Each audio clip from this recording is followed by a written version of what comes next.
Coucou Ali. Désolée pour ce petit retard.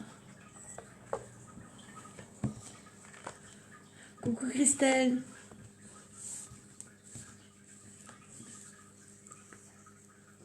Attendez, je me bats avec mon casque parce que je vais le ranger. Est-ce que vous allez bien? Vas-y. Vas-y, crie-moi dessus. Mais non, je ne vais pas te crier dessus, Marie, voyons. Ça arrive à tout le monde de faire une erreur, voyons. Il n'y a aucun souci, t'inquiète pas. C'est réglé. C'est réglé. Bonsoir Amélie, bonsoir Kevin. Bonsoir Malolo, bonsoir Mélinda. Comme si je vais engueuler Marie. Bonsoir Benoît. Désolée pour le petit retard, mais j'étais en contact téléphonique, donc du coup le téléphone plus le live, ça n'aurait pas été. Bonsoir Guylaine. Je ne sais pas si tu me connais ou pas, je viens de m'abonner quand tu étais sur le live de Paranormal 34. Oui, tout à fait Ali, et je sais aussi que tu suis les CDT et Ali, et aussi je pense les Solis. Bienvenue à toi. Bonsoir Catherine, bonsoir Alban, bonsoir Amélie, bonsoir à tous et à toutes. J'espère que vous avez passé une bonne semaine et que depuis le live de mercredi, vous allez bien et que vous avez passé un bon week-end. Est-ce que vous m'entendez bien au fait? Ah, tu vois, Ali, je t'ai reconnu. Je t'ai reconnu. Toi, tu m'as pas reconnu parce que, en fait, quand je vais sur les lives, je publie avec mon compte perso. Salut Dolly. Bonsoir Sandrine. Moi je vais bien, j'ai fini mon livre, les 5 blessures qui m'empêchent d'être soi-même. D'accord Benoît. Eh bien, bonne avancée dans ton livre. Bonsoir Valérie. Je me suis ajoutée à Paranormal du 34. Alors écoutez, franchement, vous pouvez le suivre les yeux fermés. C'est un chouette enquêteur. Il fait des super enquêtes et des super lives. On est toujours en bonne discussion avec lui. Il est très ouvert à la discussion. Donc, franchement, il mérite bien. Madame, et il me dit pas Madame Kevin. Lily, c'est très bon. Coucou Cathy. Oui, toi, tu bosses de trop, hein, Marie. C'est marrant comme on est comme freiné sur certains chapitres. Attention à l'ego, Benoît.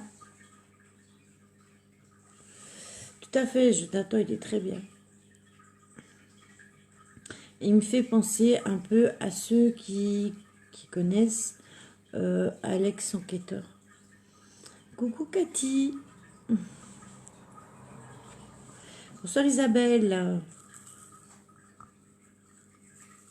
Alors aujourd'hui, j'ai choisi un thème un petit peu particulier pour changer un peu du para, de la médiumnité, des lives pleine lune, des lives nouvelle lune.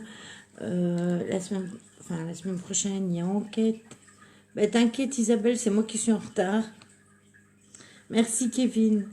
Tu rigoles parce que je regarde la télé en même temps que toi. Oui, exactement Dolly. Je connais aussi Alex. Ben voilà, donc c'est ça. Coucou Benaya, j'espère que tu vas bien. Alors, j'ai une petite annonce à vous faire malgré tout. Avant qu'on commence le live, vous savez bien que j'ai fait pas mal de cartos et c'est ma chaîne. Pas mal de cartos et de contacts défunts ces derniers temps. Alors, mon dernier contact défunt, je l'ai mis aujourd'hui à Maryse parce que j'étais en retard sur mon contact défunt au 21 octobre. Après, je voulais vous dire, je vais continuer les cartos. Donc, je vais continuer à donner des rendez-vous cartos. Mais après, je vais prendre un mois. Moi aussi, Isabelle. Je vais prendre un mois sans contact défunt. Donc, je ferai que les cartos pendant un mois. Alors, je vais vous expliquer un peu pourquoi. Parce que malgré qu'on n'a pas fait d'enquête pendant tout ce mois-ci, exactement Isabelle. Coucou Tali, bonsoir Cécile. Il faut savoir que toutes les semaines, je fais du contact défunt. Et j'étais arrivée à être vraiment crevée. Je me suis emmêlé les pinceaux d'une de mes abonnées qui m'avait demandé une carto. Qui m'avait demandé un contact défunt. Je lui ai fait une carto. Oui, ça change du chat, Kevin. Et du coup, je me suis dit, je pense que je dois prendre une pause au niveau des contacts défunts. Ce qui veut dire que, bonsoir Betty, ce qui veut dire que j'ai... attendez, 1, 2, 3...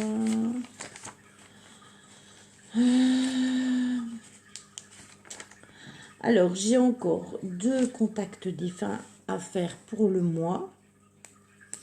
Donc, jusqu'au 21. De toute façon, je mettrai un petit post sur la page. Mais ainsi, vous êtes déjà tous au courant. Bonsoir, moi, Tounou. Tu m'as fait rire avec ton filtre tout à l'heure. C'était trop fort. Coucou, Lily Délire. Et je mettrai un petit post. Mais en fait, je vais faire pendant un mois que des cartos. Je ne ferai pas de contact défunt, ne m'en veuillez pas.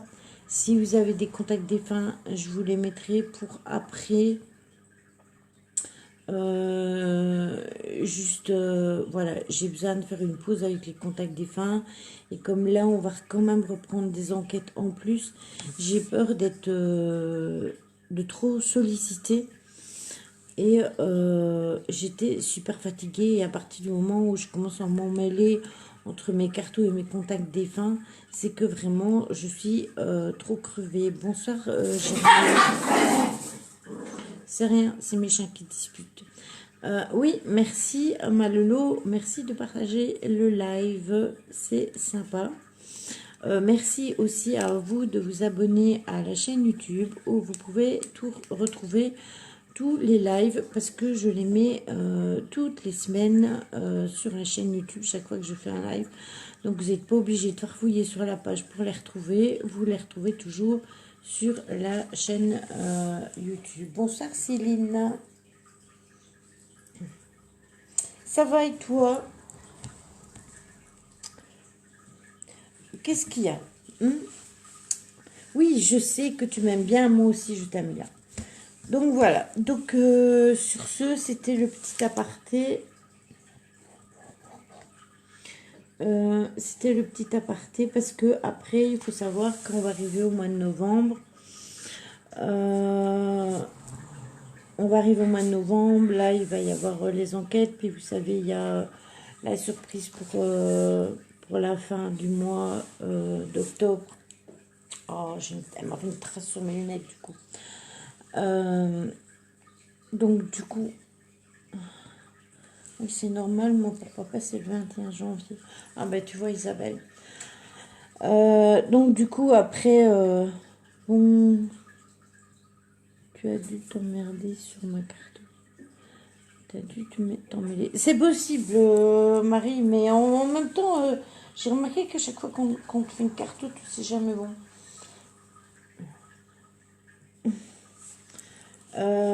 Voilà. Donc ceci étant dit, c'est vrai que sur YouTube, on n'a pas le même profil. On a du mal à reconnaître les personnes. En fait, moi, c'est pas compliqué parce qu'en fait, c'est exactement le même nom que la page. Donc, si vous avez vraiment envie de trouver la chaîne YouTube, il suffit de taper le nom de la page et vous allez la trouver. C'est même le même emblème, le petit bois, enfin les lézards avec le JEL. Donc, vous ne pouvez pas vous tromper. Pour le 31, trop hâte de voir. Ouais, moi aussi, je serais hâte de voir ça.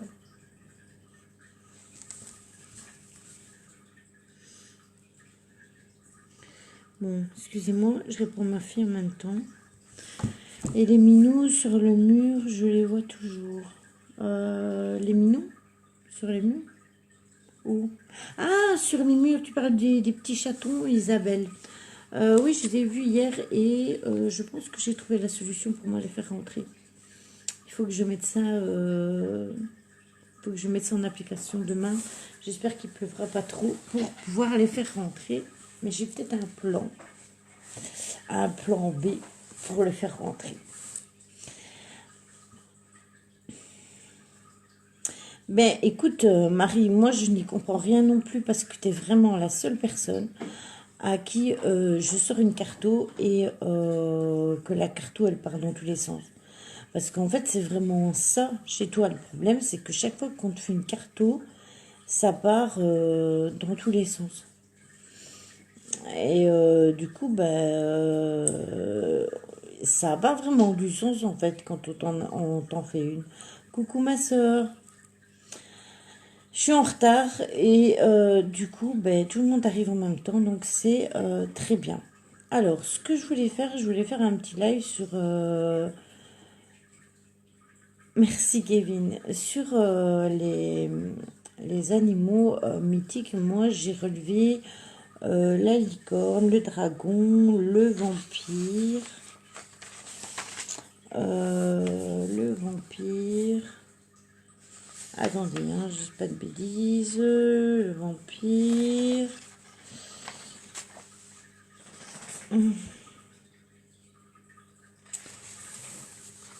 Attendez, parce que je me suis emmêlé les feuilles, en fait, elles sont pas dans l'ordre. Le loup-garou.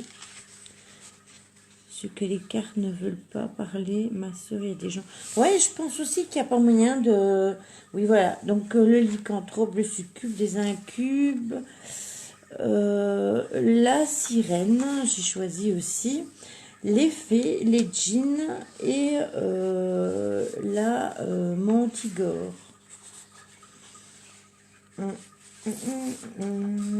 Voilà. En plus, ils sont numérotés. Bug pas sur les vampires, s'il te plaît. De toute façon, si je bug sur les vampires ou sur les loups-garous, ma soeur, t'as de quoi rajouter dans les publis. T'as de quoi meubler, quoi. Donc, si je bug là-dessus. Merci à toi, Ali. C'est super sympa. Merci à toi. C'est super gentil. Merci à tous ceux qui s'abonnent à la chaîne YouTube. Et merci à tous ceux qui sont ici avec nous. Parce qu'il faut savoir que sans vous, nous ne serions rien. Alors, on va commencer. Hein. Si vous êtes tous prêts. Alors, j'ai commencé par la licorne. Alors, juste parce que, pourquoi la licorne? Parce que, tout simplement, c'est un animal qui m'a toujours fascinée. Alors, ne faites pas le raccord avec mes cheveux, ça n'a rien à voir. J'ai toujours aimé cet animal-là, tout comme le dragon ou d'autres animaux dits féeriques. Pour moi, je trouvais intéressant de faire des recherches là-dessus, voir si vraiment ça avait, entre guillemets, existé, mais pas comme nous, on se le représente, c'est-à-dire avec une corne de toutes sortes de couleurs, avec une crinière de toutes sortes de couleurs. C'est dû au guide ou que c'est la personne sur Terre, son but. Peut-être, Marie. Oh yes, je peux prolonger des vins. Merci Céline pour les petits cœurs. Alors, ce que j'aime bien aussi, c'est, vous savez, rechercher si vraiment ça existait dans le passé ou si c'est juste mythique. Par exemple, le dragon, je sais que ça existe vraiment. Il y en a un qui existe vraiment. C'est pas un vrai dragon comme on se l'imagine, mais par exemple, le dragon existe vraiment. Et c'était le but de mes recherches, en fait, c'était de comparer ce qui a vraiment existé et ce qui n'a pas existé. Un succube, c'est pas féerique. Non, pas du tout, mais le succube et l'incube, je l'ai mis après le vampire et le loup-garou. Si je n'écris pas, désolé, mais c'est que je t'écoute ce qui passe sur l'enquête à la télé. T'inquiète pas, Douli, il n'y a aucun souci. Alors, un auteur latin a décrit la licorne comme étant un animal légendaire, soi-disant féroce. Il le représentait comme un bœuf qui ressemble à un cerf ou comme un cheval avec des pieds d'éléphant. Donc il n'était vraiment pas représenté comme nous, on le représente à l'heure d'aujourd'hui. Elle est évoquée pour la première fois en Occident dans des textes grecs vers 389 avant Jésus-Christ. Donc c'est très très très loin là. Oui, c'est ça, le Komodo, Marie, c'est exact. Sur la base de récits de voyageurs. Selon des auteurs, les licornes auraient habité en Inde. Elles sont décrites comme des ânes sauvages, aussi gros que des chevaux, et parfois plus encore, avec un pelage blanc et la tête rouge foncé et aux yeux bleu profond. Sur leur tête se dresserait une longue corne d'environ 50 cm de long, généralement blanche à la base et noire au milieu et rouge sur le bout. Donc ça n'a rien à voir avec toutes les couleurs qu'on leur met quand on se les représente. Maintenant, j'avoue que cette représentation est très jolie et j'adore les licornes pour ma part. Somme toute, il s'agit d'un animal fabuleux mélangé d'un rhinocéros indien, d'une antilope de l'Himalaya, bonsoir Bernadette, et d'un âne sauvage à la fin du Moyen-Âge. Donc là, on est beaucoup plus loin, puisque avant, on était avant Jésus-Christ.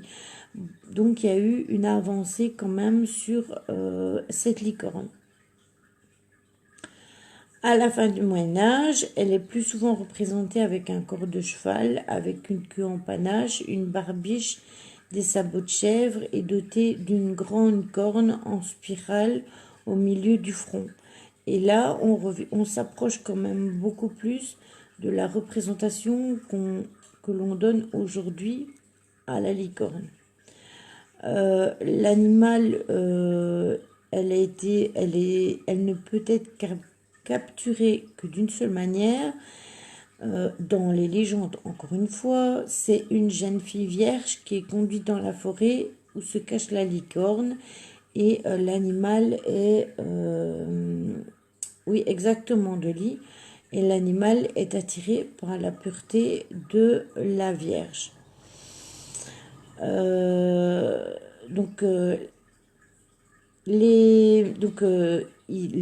L'animal s'approche de la Vierge et c'est alors à ce moment-là que les chasseurs pouvaient s'en emparer et l'attraper. C'était leur système à eux pour essayer d'attraper les licornes. Il y a une légende aussi qui dit que sa corne a des pouvoirs magiques et qu'elle peut purifier l'eau et reconnaître les aliments empoisonnés. Ça, ce n'est qu'une légende. C'est pour cette raison que certains nobles à la fin du Moyen-Âge possédaient des gobelets faits en ivoire de dents de narval ou de fragments servant d'épreuves, c'est-à-dire de tests contre les poisons. Les antilopes africaines du type oryx et rhinocéros indien sont plus petits que l'africain avec une corne unique et ont également été présentés comme une explication possible car leur description à partir de ces pays lointains les place à de nombreuses déformations. Donc ça veut dire que quand on regarde très bien, la licorne, elle existait déjà du temps des Grecs au niveau avant Jésus-Christ. Puis on la retrouve encore bien plus longtemps après en Inde au niveau du Moyen-Âge. Et elle reste quand même très présente tout le temps du Moyen-Âge. Même elle aurait servi d'anti-poison au niveau de sa corne. Tout ça est tissé évidemment de beaucoup de légendes, c'est à voir si maintenant c'était vraiment la vérité. Je vous avoue que je n'ai jamais croisé de licorne sur le bord de la route. Alors, le deuxième animal que j'ai choisi, je ferai des pauses hein, si vous avez des questions. Le deuxième animal que j'ai choisi, c'est le dragon. Pourquoi le dragon? Parce que tout simplement, j'aime l'effigie du dragon, tout ce que représente le dragon. Maintenant, ce qu'on en a fait, je vais même pas vous le cacher, regardez. Voilà. Bonsoir Evelyne. Donc, je suis vachement intéressée par le dragon et toutes les représentations que l'on en fait sont extrêmement variées. Il y en a eu dans tous les pays, dans tous les pays, pour chaque personne. C'est comme la corne du rhinocéros qui est prise en Asie pour les pouvoirs érotiques. C'est ça. Et c'est comme aussi la corne de l'éléphant qui est prisée pour son ivoire. Attends, j'essaye de voir ton commentaire, Alan, Alban, parce que j'ai un problème. Voilà. J'avais un problème avec le fait que la chaîne YouTube soit épinglée. J'ai eu l'occasion de rentrer en contact avec un dragon. Il y a des gentils. C'était une expérience formidable et magique. Je peux affirmer qu'ils existent comme les fées. Les fées, on va y revenir, Alban, mais je peux te dire que oui, c'est vrai, les fées existent, mais pas comme on se les représente. En parlant d'animaux, c'est leur fête aujourd'hui. D'ailleurs, faudrait que je te parle en MP, j'ai une idée. Ok, ma Lolo, pas de souci. Coucou, petit cœur. Le dragon est notre emblème au Vietnam et nous sommes les enfants du dragon. Exactement, ma soeur. Ça va, mon chien? Pas de problème? Tout va bien pour toi? T'as pas envie de descendre de la table? Ça te dérangerait? Allez, viens là, sur la chaise près de moi. Allez! Qu'est-ce qu'il y a? Allez! Regardez-moi ça. Le chien qui se prend pour le chat. Allez, hop. Bonsoir, Véro. Alors, donc je disais donc que c'est une créature légendaire. Son nom aussi est tiré à la base du grec dragon. Ouais. Donc il est représenté comme un sorte de gigantesque reptile avec des ailes déployées et des pattes armées de griffes. Dans de nombreuses mythologies à travers le monde, on retrouve des créatures reptiliennes possédant des caractéristiques plus ou moins similaires désignées comme des dragons. Comme en Chine, le dragon par exemple apporte la pluie essentielle pour l'agriculture. C'est ton aquarium qui résonne beaucoup, Lily. Oui, c'est la pompe d'aquarium de mes tortues que vous entendez. Mes tortues d'eau. Il représente aussi l'empereur, la puissance de la nation et le symbole du yang, principe de vie et de croissance en Asie. Ouais, on les entend très fort. La pompe à eau, elle va très fort, mais le problème, c'est que si je la diminue, enfin, si je descends le bâton un peu trop dans l'eau, les tortues montent elles montent sur la pompe et après elles se posent sur le tuyau et elles le font descendre. Et du coup, en fait, le nettoyage se fait pas complètement et après, c'est plus un aquarium à tortues que j'ai. C'est une eau toute blanche et on voit plus rien du tout. C'est ça, on dirait une fontaine. Je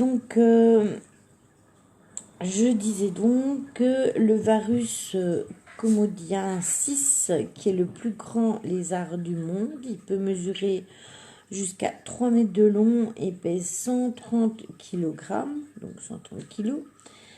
À l'état sauvage, on en trouve quelques-uns, mais on les trouve plus souvent dans des parcs nationaux de Komodo, par exemple. Coucou Elodie, en Indonésie, mais ils vivent également dans des zoos aux États-Unis. Les dragons existent donc vraiment. Tu fais les cartes des dragons, Lily? Non, j'ai eu un jeu sur les dragons. Et en fait, impossible de travailler avec ce jeu. Donc c'est bien la preuve que en fait, c'est pas... Bonsoir Nathalie, c'est pas parce que on est attiré par un certain animal ou une légende bien particulière ou un animal de légende bien particulière que ça peut fonctionner, parce que moi, je n'ai pas su travailler avec ces cartes, je les ai données à Hello. Donc c'est bien la preuve que parfois ça veut rien dire. Par contre, je travaille avec les chats. Alors, on va venir au thème du vampire. Est-ce que vous avez des questions? Bonsoir à ceux que je n'ai pas vus. Tu vas bien, Elodie? Est-ce que vous avez des questions sur ça, ou est-ce que je peux continuer? Ça va, et toi, Hello? Est-ce que tu vas bien?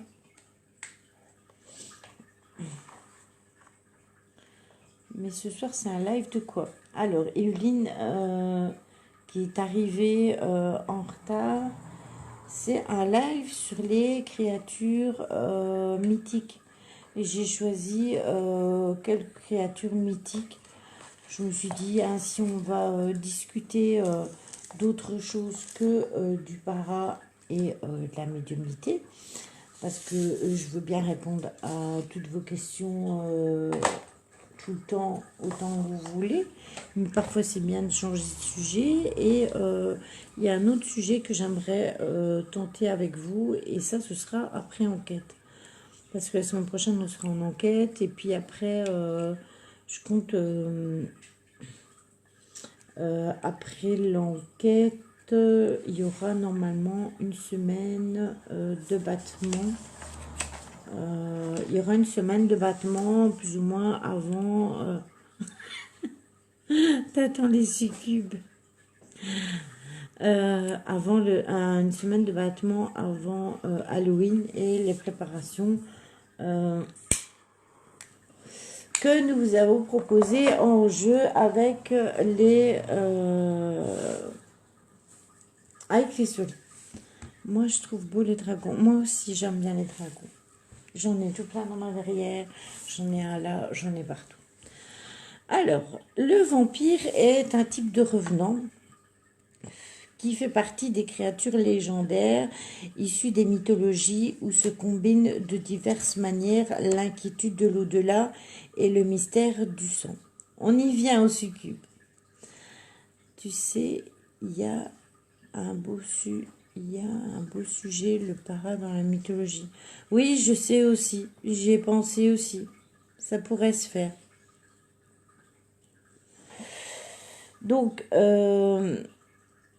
je disais, c'est un type de revenant qui fait partie des grandes créatures légendaires issues de mythologie, où se suivent de diverses manières l'inquiétude entre l'au-delà et le mystère du sang. C'est vrai qu'on dit toujours que...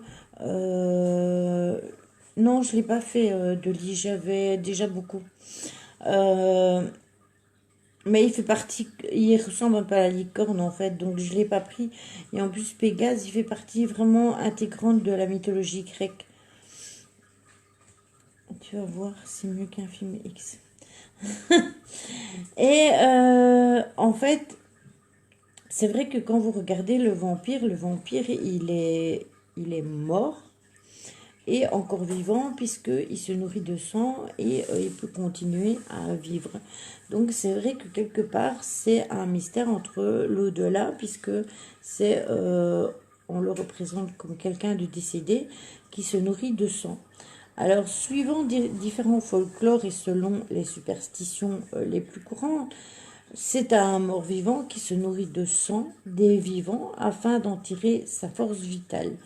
Ses victimes devenant parfois des vampires après leur mort. Et c'est tout à fait vrai, parce qu'on sait que dans le vampirisme, Je vais vous faire une aparté.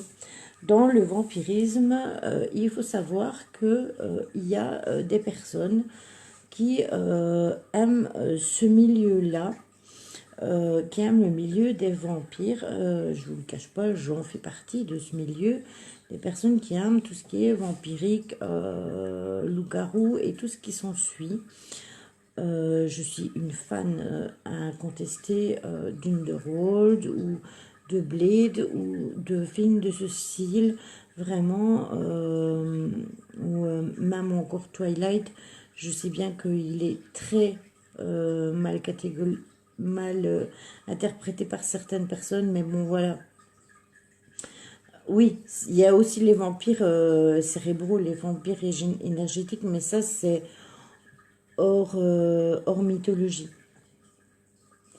Mais il faut savoir que, vous savez, dans ce monde vampirique, comment je peux vous expliquer ça? Il y a des personnes qui croient vraiment, coucou Sandrine Merlot, il y a des personnes vraiment qui se prennent pour de vrais vampires. Il faut savoir qu'il y en a qui croient vraiment que boire du sang va leur apporter la jeunesse éternelle et qu'ils ne vieilliront jamais. Ça existe, je peux vous le dire. J'ai déjà lu des posts de ce genre, de personnes qui croient vraiment qu'en buvant du sang, elles vont rester jeunes. Il faut savoir que il y a eu la comtesse Bathory qui prenait des bains de sang pour rester jeune et elle a été condamnée à être enfermée. Oui, c'est ça, Dolly. Mais elle a été enfermée et emmurée pour ce méfait, mais ça existait vraiment. Oui, il y a exactement, il y a une maladie, la maladie du vampire, ça existe vraiment, c'est vrai. Mais il y a des personnes qui sont convaincues de ça. Exactement, les vampires énergétiques, ils existent vraiment et eux, ils te vident de ton énergie au lieu de te vider de ton sang, tout simplement. Alors, la légende du vampire puise ses origines dans des traditions mythologiques anciennes et diverses. Elle se retrouve dans toutes sortes de cultures à travers le monde. Le vampire est universellement reconnu par sa physionomie surnaturelle. Selon le folklore populaire, il est le plus souvent dépeint comme gonflé, rougeau, parfois violacé ou de couleur sombre.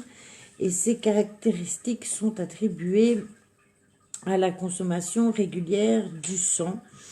Il existe des vampires dans certains nombres de légendes ordinaires, principalement en Europe centrale, mais notamment dans le nord de la Grèce. Le vampire de ses victimes est une sorte de démon vivant la nuit et se nourrissant de sang de ses victimes. Y a-t-il des entités vampiriques? Je n'en ai jamais croisé, mais il faut savoir qu'une entité, elle pisse ton énergie. Donc, entre guillemets, oui, on pourrait dire que certaines entités sont des vampires énergétiques puisqu'ils vivent notre énergie. Ça fait environ à peu près 30 minutes. Ouais, je pense aussi plus ou moins 30 minutes parce que j'avais un retard.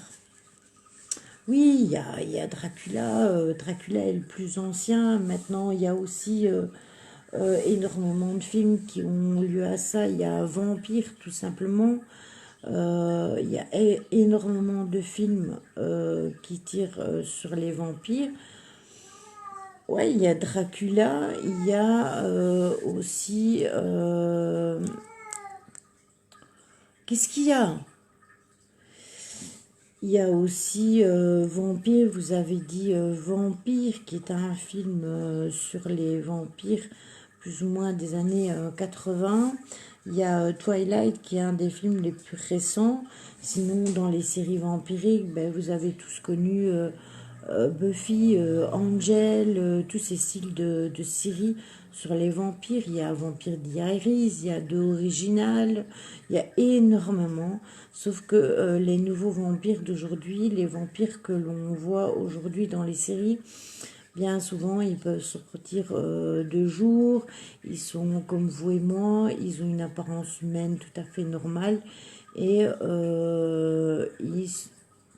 Dracula n'est pas un vampire à la base, mais nommé ainsi à cause de sa façon d'être sanguinaire. En fait, oui, c'est vrai, Dracula à la base, c'est Vladimir...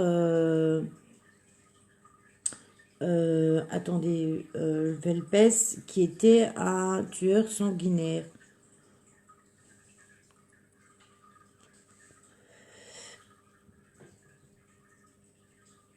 Pas nécessairement du gothique, c'était quelqu'un de très sanguinaire, il tuait les gens pour le plaisir, c'était quelqu'un de très méchant. Oui, mais pas les plus jeunes. Voilà, c'est ça. En fait, moi, je regarde de tout un peu, Kevin, quand ça concerne les vampires. Donc, c'est vrai que à ce niveau-là, comment au niveau des films et des séries, Vlad Tepes, merci ma soeur. J'avais chopé le nom. Lui, c'était vraiment quelqu'un de très méchant, et son nom est venu de là, tout simplement. Tout comme la comtesse dont je vous parlais tout à l'heure, qui a vraiment existé aussi. Ce sont des personnes qui ont vraiment existé dans la vie réelle, mais dans le passé bien évidemment, mais qui ont existé dans la vie réelle et qui ont développé ce mythe du vampire. Maintenant, il y a d'énormes chauves-souris qui sont des vampires qui existent vraiment aussi et qu'on peut retrouver dans certains pays et qui sont dans des grottes et qui se nourrissent vraiment du sang humain. Mais ce sont des chauves-souris. Et c'est pour ça, je pense aussi que on a transformé le vampire humain en chauve-souris. Les chauves-souris, ça ressemble à un vampire déjà. Oui, voilà, exactement. Merci Yveline d'avoir clôturé ce que je viens de dire. Qu'est-ce qu'elle me dit, ma sœur? Oui, c'était l'empaleur. C'était quelqu'un d'extrêmement sanguinaire. Voilà, je cherche le nom depuis tout à l'heure. Alors, sinon, j'ai pensé à la suite parce que sans le vampire ne vient pas le loup-garou. Certaines croyances et dans certains films, on vous imagine que le loup-garou et le vampire sont complètement en guerre. Que ce soit dans certains films, que ce soit dans certaines séries, il est vrai que le loup-garou et le vampire ont chacun leur univers et ne veulent pas partager cet univers les uns avec les autres. Donc il y a toujours le camp vampire et le camp des lycanthropes, puisque à la base le loup-garou c'est un lycanthrope. Il faut savoir que la lycanthropie ça existe vraiment aussi. Le lycanthrope, lui, normalement a son clan et les vampires ont leur clan. Il faut savoir que dans certains films, on a même sorti les hybrides qui sont le mélange du vampire avec le loup-garou, ce qui est extrêmement intéressant au final parce que l'hybride a la capacité du loup-garou et du vampire, ce qui fait un mélange assez intéressant. Oui, c'est vrai. Il affichait les têtes devant son château. Oui, c'est ça. Marie. Mais les loups-garous sont là à la commande des vampires, oui. Ouais, normalement, c'est vrai qu'en général, ce sont les vampires qui commande les loups-garous, mais si certains ont vu une de Roald, ça a même fait des guerres. Il faut savoir, je vais vous faire un petit débrief comme ça, vite fait, avant de vous parler du lycanthrope. Tout simplement, Célène tombe amoureuse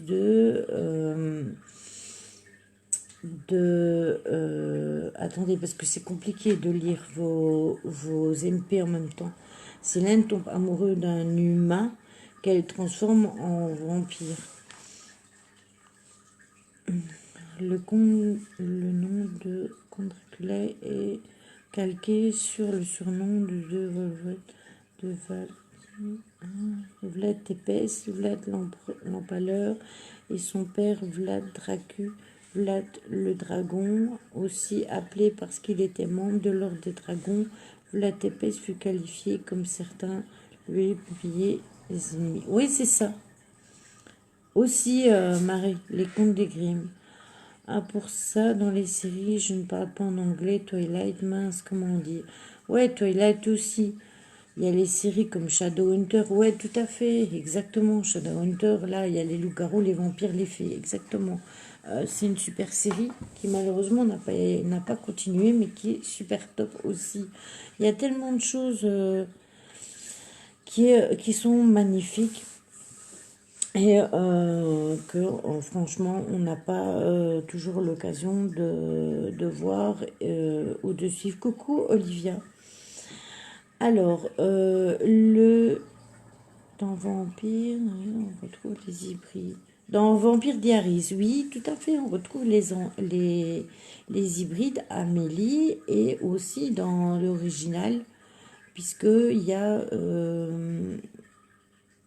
il y a aussi cette guerre entre les vampires et les loups-garous et les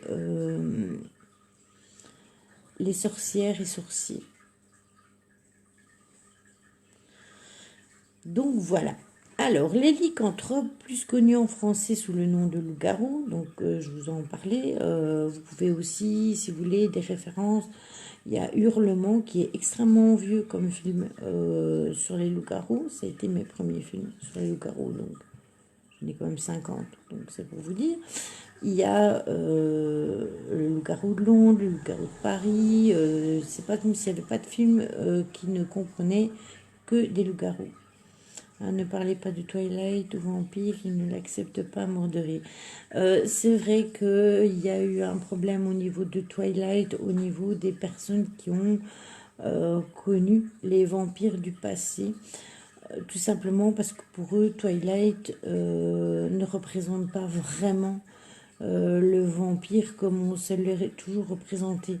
Mais quand on regarde certaines séries, comme Vampire Diaries, comme disait Amélie, c'est exactement pareil. Ah ben Olivia. Donc c'est les mythologies, les légendes et les folklores principalement issus de la civilisation européenne. Un humain qui a la capacité de se transformer partiellement ou complètement en loup ou en une créature anthropomorphe proche du loup. Cette transformation peut être due à plusieurs causes, comme la malédiction ou un rituel volontaire, et plus récemment par la morsure ou la griffure d'un lycanthrope. J'avais quelque chose en tête et ça m'est sorti de la tête juste au moment où je lisais ça. Ça me reviendra. Elle se déclenche généralement durant la nuit et lors de chaque pleine lune. Il y a un film qui date de 1967 que j'adore regarder. Bon, les effets n'étaient pas comme maintenant. Il s'appelle Le Bal des Vampires. Oui, tout à fait. Je connais Laurence. Je connais Le Bal des Vampires. Pour moi, c'est pas un des meilleurs films sur les vampires. Il y a aussi le film avec Tom Cruise et... Ah, je reviens plus sur le titre. Ah, ça m'arrive souvent, j'ai des trous de mémoire. Euh, Ça me reviendra sur mon cours de en cours de live. C'est avec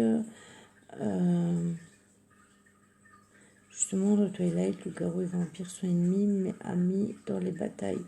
Oui, ma soeur. Mais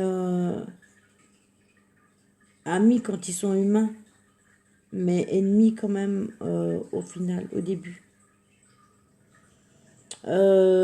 Si tu vas par là, dans Underworld, c'est pareil. Ils sont ennemis, mais après, Célène se rapproche du camp à un certain moment des loups-garous. Donc voilà. Alors, il se transforme tout le temps durant la nuit, à chaque pleine lune, en condamnant le lycanthrope à errer sous forme de loup jusqu'au matin. Les histoires de lycanthropes sont mentionnées depuis la mythologie grecque, donc c'est pas récent. Elles se sont étendues dans de nombreux pays européens et plus récemment au monde entier. Les lycanthropes sont majoritairement décrits comme des êtres maléfiques possédant les capacités du loup et de l'homme à la fois. Ils se rappellent rarement leurs méfaits nocturnes, donc après avoir tué des gens, ils s'en souviennent généralement pas durant leur transformation. Ils sont aussi capables d'une force colossale, d'une grande férocité. Voilà, le film c'est avec le garou, c'est Peur Bleue. C'est un très beau film. C'est un vieux film, mais c'est un beau film. Euh, Ils sont capables de tuer de nombreuses personnes en une nuit. Ils se rappellent rarement leurs méfaits nocturnes, donc ça je vous l'ai dit. Hormis par le recours à la chirurgie et l'utilisation de costumes, la transformation physique de l'homme en loup est littéralement impossible. Merci Gillian, c'est Entretien avec un vampire. Totalement, il est super génial. C'est avec Tom Cruise, c'est celui-là que je cherchais. J'aime beaucoup ce film aussi. La lycanthropie est aujourd'hui scientifiquement reconnue comme un symptôme d'une maladie mentale dans laquelle la personne se croit changer en loup. On parle alors de lycanthropie clinique. Le thème de la lycanthropie est devenu un sujet de fiction moderne fréquent, abondamment repris dans les arts. Il y a les littératures de fantaisie et fantastique ainsi que tout ce qui est audiovisuel, donc tout ce qui est film. Euh, il est au centre d'un des plus grands nombres de films d'horreur et de sagas, bien que les lycanthropes modernes puissent avoir les caractéristiques différentes des anciens, notamment par exemple la fragilité aux balles d'argent. Coup de pelle, Marie. Si, c'est ça. C'est ça. Ils élèvent une petite fille, oui, qui est vampire et qui devient pire qu'eux, d'ailleurs. Tout à fait, Evelyne. Donc voilà, ça c'était pour les lycanthropes. J'ai pas mal de films sur les loups-garous. J'en ai vu pas mal. Je ne saurais pas vous donner tous les noms parce que j'en ai vu tellement. En même temps, j'ai un disque dur prêt à exploser. Rien que de films, rien qu'avec des vampires et des loups-garous et des séries et tout ce qu'on peut rêver. Donc je pourrais pas tout vous dire. Oui, c'est ça. C'est ça, Evelyne. Mais elle devient extrêmement exigeante au fur et à mesure du temps. Et Louis, lui, il est extrêmement gentil. Mais les vampires, contrairement aux loups, sont très friands d'amour. Tout à fait.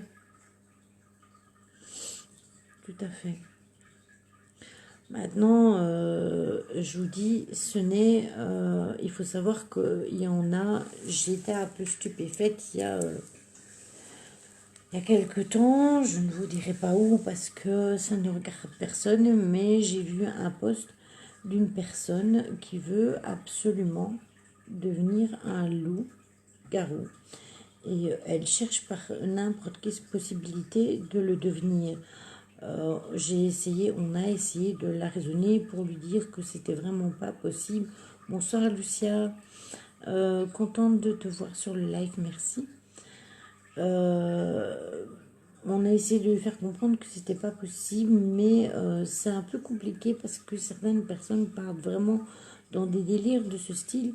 Et c'est vrai qu'entre eux, jouer le rôle du vampire ou du loup-garou, ou de s'attarder à tout ce qui est poésie sur le vampirisme et sur les loups-garous, et etc., etc., il y a encore une nuance. On est tombé aussi parfois sur des personnes qui sont absolument sûres d'elles, qu'elles ont vécu des vies passées, qu'elles sont mortes et revenues à la vie en étant vampires. Donc c'est pour vous dire que parfois les gens sont vraiment graves. Oui, c'est ça, exactement. C'est ça, ma soeur, c'est exactement ça. Et ça, c'est extrêmement grave quand même, parce que se dire qu'on est obligé de vivre et de boire du sang pour vivre, c'est quand même un truc de ouf, quoi. Et il y en a même qui se mordent, ils se perforent d'abord la peau et ils se font mordre pour se dire, entre guillemets, vampire. Donc voilà, c'est jusque-là que ça peut aller. Je vais flipper le 31 octobre si tu dis qu'il y a des gens qui se croient en bien. Ce ne sera pas le but de mon déguisement. Alors, on en vient aux succubes et aux incubes. Alors, qu'est-ce que les succubes et les incubes? Alors, le succube, c'est le nom, il est masculin. C'est un soi-disant personnage de légende. Mais il faut savoir que c'est un démon que vous pouvez croiser. Ils n'ont pas toutes les frites dans le même cornet. C'est ça, Guylaine, mais je te jure que parfois on a vu des choses assez surprenantes dans certains groupes. Oui, j'ai vu, complètement borné, exactement. Ça, je sais de où tu parles, ma soeur, mais moi, dans un autre groupe, j'ai vu par rapport au loup-garou, donc ça m'a assez interpellée parce que c'était quasi le même jour. Donc je me suis dit, c'est quoi ce bordel? Il y en a une qui boit du sang et l'autre qui veut devenir loup-garou. Où va-t-on? Alors, le succube, c'est un personnage soi-disant de légende, mais il faut savoir que ce démon, comme le succube, tout comme l'incube d'ailleurs, il existe vraiment. Je vais vous expliquer après pourquoi. Alors, c'est un démon qui prend la forme d'une femme avec des ailes et une queue pour abuser sexuellement d'un homme durant son sommeil et ses rêves. Les succubes servent Lilith. Alors, Lilith, c'est la reine des vampires. C'est la femme de... C'était la compagne de Samael. Samael qui était un vampire lui aussi. Et ils ont eu des enfants. C'est Caïn et je ne sais plus c'est quoi l'autre nom. Ma soeur, si tu peux m'aider. Parce que je ne me rappelle plus du deuxième nom de... Entre Lilith et Samael, que souhaite. Il faut savoir que Lilith est aussi la reine des démons. Et il faut savoir que les démons, ils existent vraiment dans la vie. Donc ce démon-là, il existe vraiment. Oui, c'est la reine des enfers, c'est aussi la reine des vampires, Lilith, Céline. Et donc, ils servent Lilith. Leur pendant masculin, c'est l'incube, dont je vais vous parler après. Lilith, oui, c'était la favorite de Lucifer, mais c'est aussi dans le vampirisme la reine des vampires. Et elle était mariée, enfin, pas mariée, mais elle vivait avec Samael, roi des vampires. Alors, des légendes racontent que le succube prendrait l'apparence d'une femme défunte et ferait croire à la résurrection de celle-ci et sa couple avec son bien-aimé. Non, c'est pas Lilith, c'est un démon qui est envoyé par Lilith. Attendez, parce que vous allez voir que je vais vous raconter un truc. Voilà, c'est exactement ça. Merci, merci Marie. L'incube et le succube sont des entités du bas astral et il faut savoir que vous pouvez les avoir vraiment. Bon, ceci dit, je vais finir mon histoire. Donc, une autre dit que les succubes punissent les hommes pour leur traîtrise en les abusant, puis en les abandonnant. Le succube est de nature ambivalente, puisqu'il est à la fois redouté et désiré. Ce qui fait horreur, c'est le désir, et le désir devient un monstre. Alors, c'était aussi la première femme d'Adam, exactement, Marie, mais c'était aussi l'amant de Samaël, avec qui elle a eu des enfants, c'est Abel, je pense, et Caïn. Je parle de Lilith. Alors, si je vous dis que le succube est un démon, comme disait Marie, du bas astral, c'est tout simplement, c'est que certaines personnes, en faisant un sort bien particulier, on peut vous envoyer, pendant que vous dormez, un succube. Si vous êtes un homme. Je vais venir à l'incube après, mais c'est le même système. Donc on peut vous envoyer un succube ou un incube. Si dans votre sommeil, vous succombez à l'incube ou au succube, le sort sera accepté et la personne qui vous aura envoyé ce sort n'aura pas de compte à rendre au succube, à l'incube. Par contre, si dans votre sommeil vous combattez le succube ou l'incube et que vous refusez de vous donner à lui, alors à ce moment-là c'est tout autre chose, parce que alors le mal est renvoyé à la personne qui vous l'a envoyé. Il faut savoir que je peux vous dire que ça existe vraiment, puisque j'ai eu cette visite une fois, on me l'a envoyé intentionnellement.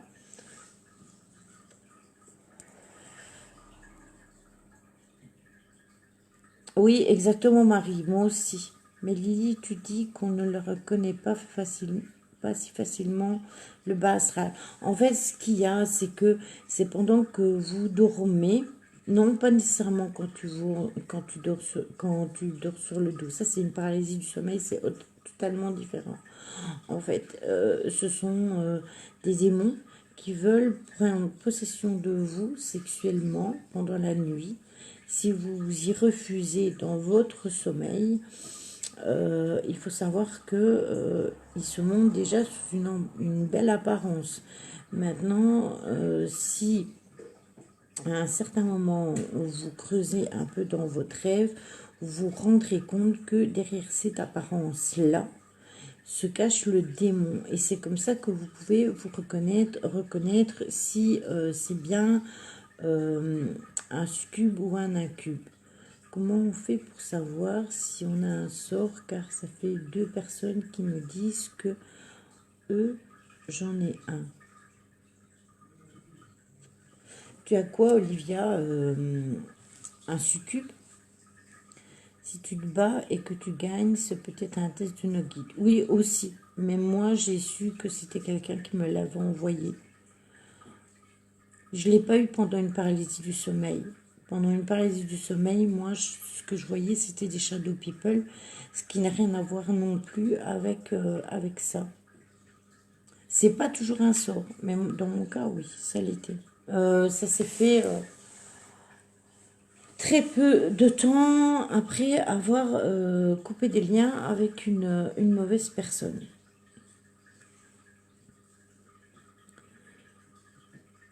Ça peut être quelqu'un qui t'en veut tout simplement et qui fait de la magie noire, Céline. Alors, un incube, c'est le démon mâle qui prend corps pour abuser sexuellement d'une femme endormie.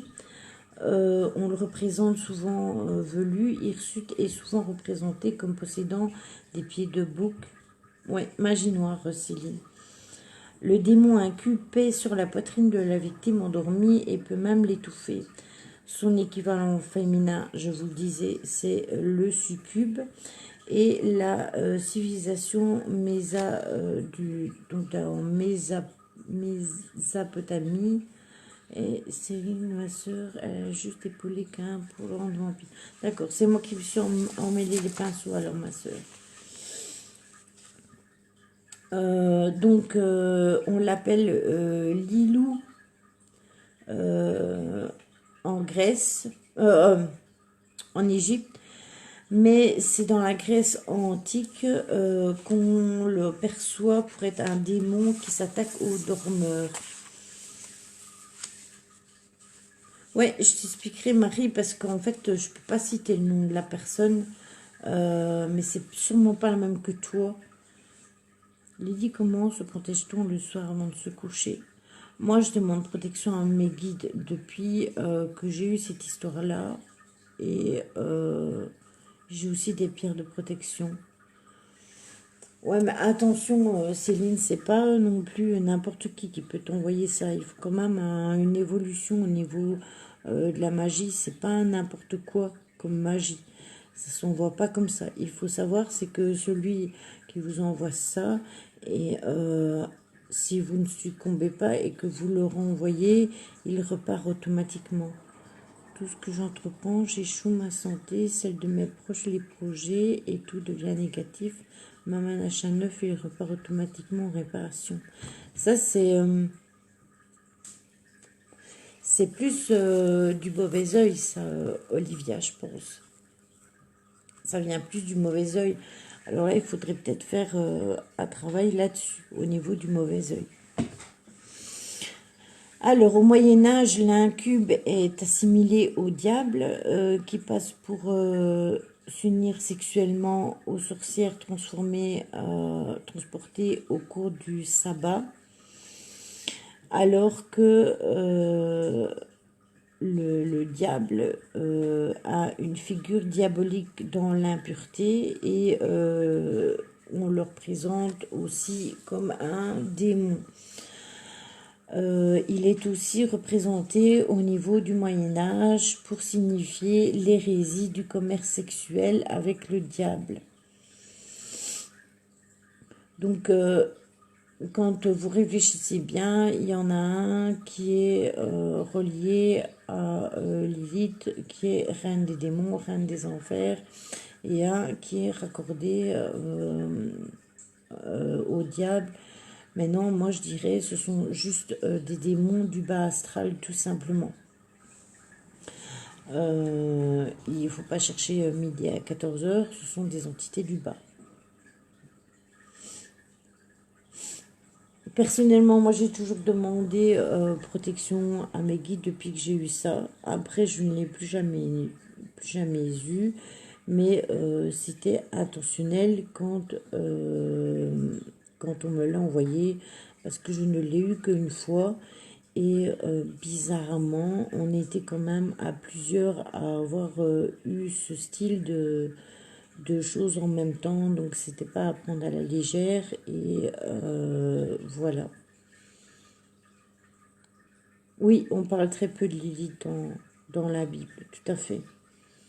On parle beaucoup plus de Satan, Lucifer, parce qu'il a tellement de noms à l'heure d'aujourd'hui que voilà. Mais le but, c'est pas de revenir dans l'histoire du christianisme, parce que c'est pas du tout ça. Elle est dans la Genèse. Oui, c'est ça. Mais Lilith aussi est représentative dans les démons, mais elle est aussi représentée dans tout ce qui est vampirique. Mais tu rêves ou tu es réveillé quand ça arrive? Non, tu rêves. Tu dors, c'est dans ton sommeil que ça arrive. Evelyne. Je ne connais pas mes guides, mais j'ai mis mes ennemis au congélateur, mais ça fait peur quand même, car je sais de quoi sont capables ces personnes. Oui. Bonne nuit, Marie. Bisous. Oui, ça c'est au niveau du christianisme, Adam et Ève. Mais moi je ne m'intéresse pas à la Bible et je pense que vous savez tous, je ne suis pas catholique du tout. Donc, nous, c'est depuis un cadeau de poupée en porcelaine, mais j'ai tout jeté, mais ma soeur en a gardé. Ah, d'accord. Ça c'est encore une autre histoire alors. Ah, ça peut être lié à ces poupées. Et en général, quand il y a des sœurs qui sont liées à des objets, il ne faut pas les jeter, il faut si, il faut les jeter, mais dans un cours d'eau. Dans un cours d'eau ou les enterrer. Bon courage, Marie, pour demain. Moi, on m'a dit Adam et Ève sont des gentils. Ouais, moi, je ne suis pas catholique, donc je ne peux pas vous aider au niveau de ça. Voilà, tout simplement. Je crois en l'univers, je crois au fait qu'il y a quelqu'un, mais pour moi, j'aime pas les poupées. J'aime pas trop les poupées non plus. J'avais une poupée en porcelaine qui était ici depuis très longtemps. C'était une poupée que ma grand-mère m'avait offert et qui était restée chez mes parents. Et de chez mes parents, elle est revenue ici et elle me dérangeait. Elle me dérangeait, pourtant mes parents ne sont pas du tout dans le milieu de l'occulte, bien loin de là. Ma maman n'étant plus là, il ne reste plus que mon père. Mais cette poupée me dérangeait. Et oui, c'est ça, Kevin. Mais moi, je n'y crois pas du tout. Je suis après que cette dame avait un livre de sorcellerie. Ah oui, d'accord. Donc cette poupée me dérangeait. Et il faut savoir que Lily Dessouliers adore les poupées. Et comme c'était un cadeau de ma grand-mère quand même, qui était restée des années chez mes parents, j'ai préféré la donner à Lily, lui faire plaisir, que de la garder chez moi, parce que chez moi, elle était dérangeante. Moi, je n'accepte de cadeaux de personne. Ben écoute, moi, c'était de ma grand-mère, donc c'est encore différent.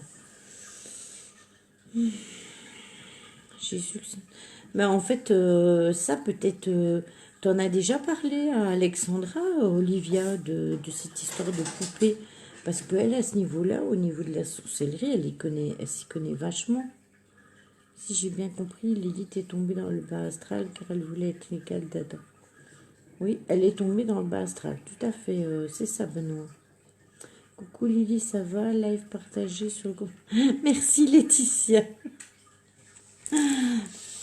On était en fait au téléphone avec Jonathan avant le live, c'est pour ça que j'étais en retard.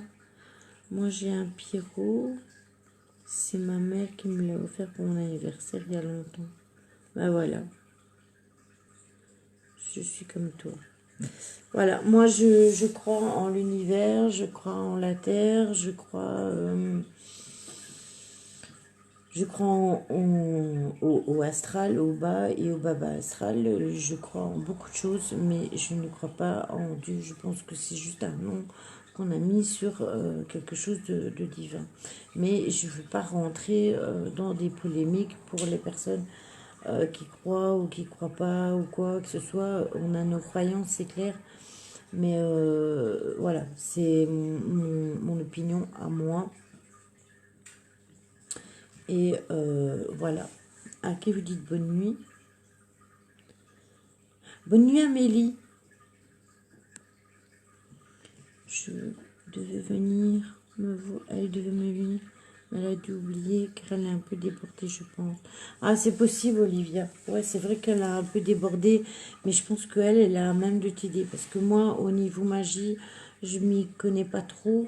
Franchement, les références, c'est Alexandra. Et alors, il y a aussi Magali Lacombe qui s'y connaît vachement de ce côté-là, qui est dans le groupe à qui tu peux t'adresser, Olivia. Mais sinon, moi, au niveau magie, je m'y connais pas du tout. Si je peux vous donner des rituels, mais bien souvent, ce sont des rituels que l'on m'a donnés de personnes sûres pour les pleines lunes, nouvelles lunes, etc. Mais c'est pas mon truc. C'est pas moi qui vais faire un truc de magie. C'est vraiment pas mon truc à moi. Alors, on va passer justement, on en parlait aux fées. Moi, j'ai étudié ça à l'école, Sandrine. Voilà. Bonne nuit, Alban, et bon courage demain.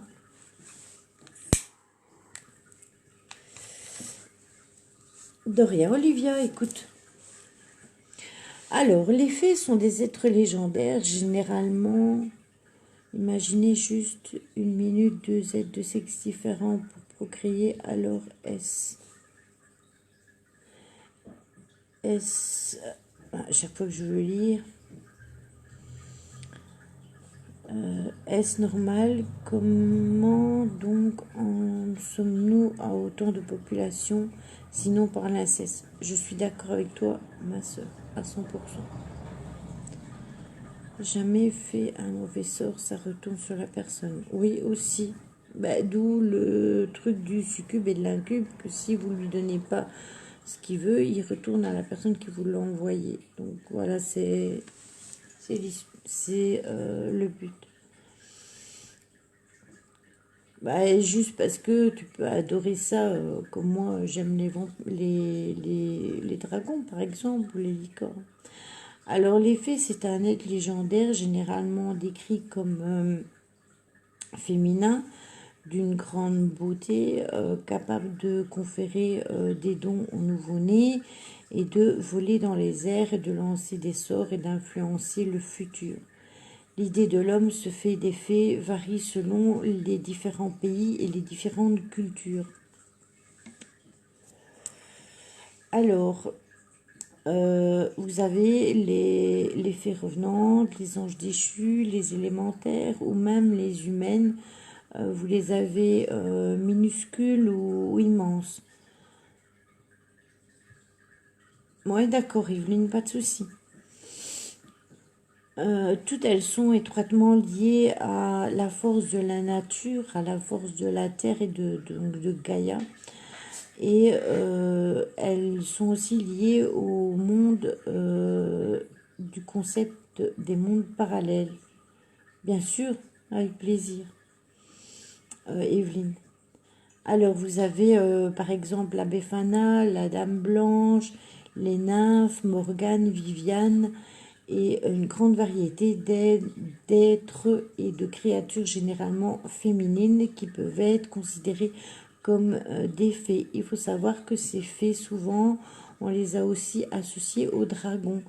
Vous voyez souvent des dragons qui sont représentés avec des fées. Les fées sont posées sur les dragons ou aussi sur les licornes. Donc, jusqu'où va la magie et l'imagination? Les anglo-saxons utilisent le nom féerie pour désigner les fées, mais également avec les petites créatures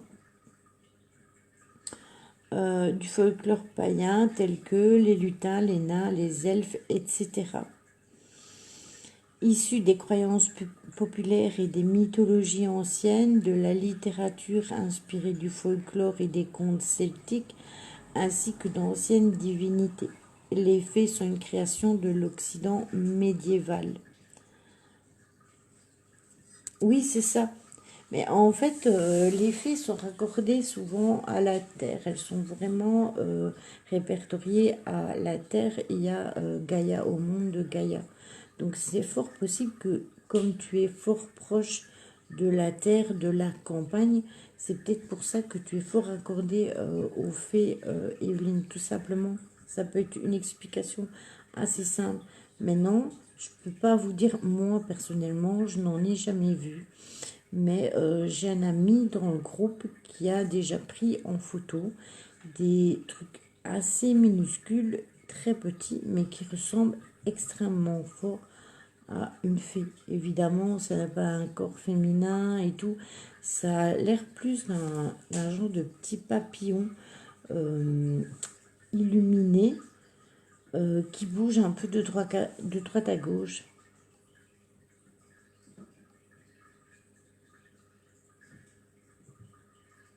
Bah, il n'arrive rien du tout, juste que tu as succombé, c'est tout, et que la personne qui te l'a envoyé, ben, elle a obtenu satisfaction, Isabelle.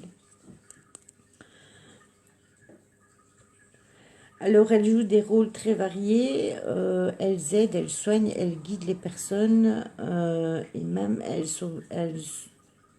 il paraît que les rosiers attirent les fées. Oui, il paraît. C'est un genre de luciole, mais c'est encore différent. Merci, Lucia. Bonsoir, Ondine. Moi, je considère les libellules comme des... Voilà, Benoît, par exemple. Mais c'est parce que j'ai pas, il n'est pas sur la page, c'est triste. Mais Sébastien, un ami à moi, il l'a déjà vu tout près de chez lui. Et même chez lui, des fées. Je lui demanderai éventuellement si c'est mettre des photos sur le groupe pour que vous puissiez les voir. C'est assez interpellant. Moi, je les ai vus plusieurs fois et c'est assez interpellant ce qu'ils voient. J'espère que tu vas bien, Ondine.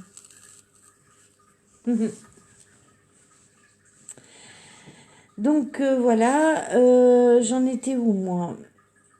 Ah oui, leur habitude c'est de danser en cercle et d'enlever des personnes, en particulier les nouveaux-nés humains, à qu'elles changent et à qui elles donnent certains pouvoirs. Les verres lumineux, faudrait que j'en fasse. Oui, Benoît, si tu arrives à en photographier, ce serait chouette.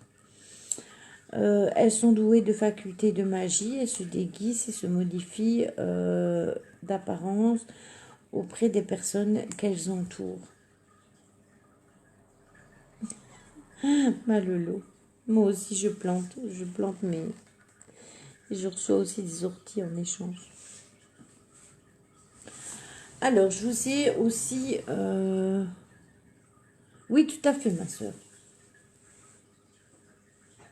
C'est extrêmement bluffant, moi je les ai vus et franchement j'étais scotchée parce que ça ressemble vraiment à ce que l'on s'imagine. Coucou Fatima. Je t'ai fait un MP en plus, on dîne tantôt. C'est vraiment très particulier. Je ne sais pas vous expliquer. Ces photos, c'était vraiment très joli à voir. C'est très beau ce qu'il a pris en photo. Mais je ne peux pas vous les montrer parce que je ne les ai pas. Il les avait publiés dans son groupe. Et je lui demanderai pour qu'il les publie parce qu'il est dans mon groupe aussi. Donc s'il a les photos encore à disposition, je lui demanderai s'il veut bien les publier pour que vous puissiez les voir. Elles sont vraiment, c'est vraiment très joli et c'est vraiment très bluffant de se dire que c'est dans la possibilité que ça existe vraiment. Maintenant, c'est pas comme on se les représente vraiment. Oui, mais là, j'en ai vraiment beaucoup trop, Benoît. Alors, j'ai aussi relevé les jeans parce que on en parle pas assez. C'est plus une créature surnaturelle qui viendrait des musulmans. Moi, j'avais une amie musulmane qui m'avait expliqué qu'en fait, chez eux, il était complètement interdit de, par exemple, Bonne nuit Catherine. de vider de l'eau bouillante dans un évier parce que ça pouvait attirer les djinns. Non, j'ai pas parlé de la Dame Blanche parce que c'est assez spécial la Dame Blanche. Mais je peux vous en parler sans avoir... Alors, les djinns, ce sont des créatures surnaturelles dont, dans le Coran, ils affirment l'existence. Maintenant, il y a des références dans les films comme Wishmaster qui parle des djinns, mais vous avez, c'est aussi représenté comme gentil dans certains dessins animés, mais ce n'est pas le cas au niveau du vrai djinn, qui est une créature surnaturelle assez mauvaise. Selon le Coran, elle est douée du libre arbitre et elles seront jugées avec les humains au jour du jugement. Donc ça, on retombe encore dans le Coran qui est, entre guillemets, légal. Hein. Invisibles à l'œil humain, ils sont créés de feu sans fumée. Ils peuvent prendre différentes apparences. Ils peuvent prendre une apparence végétale, animale ou anthropophobe. Ils sont capables d'influencer spirituellement et mentalement le genre humain. Ils contrôlent le psychique et donc la possession. Ça peut être des génies, mais beaucoup plus des démons. C'est ça, Guylaine, tout à fait. Non, les djinns.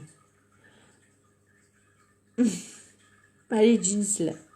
Les djinns, ça s'écrit D-J-I-2-N-S, puisqu'ils étaient au pluriel.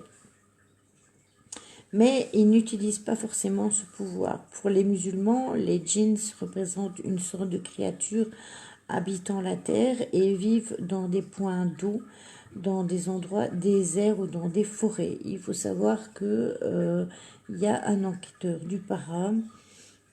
Les films ont détourné la vraie nature des djinns, Dame Blanche et tout à fait Ondine. Je suis complètement d'accord avec toi. Qu'est-ce que j'allais dire, moi?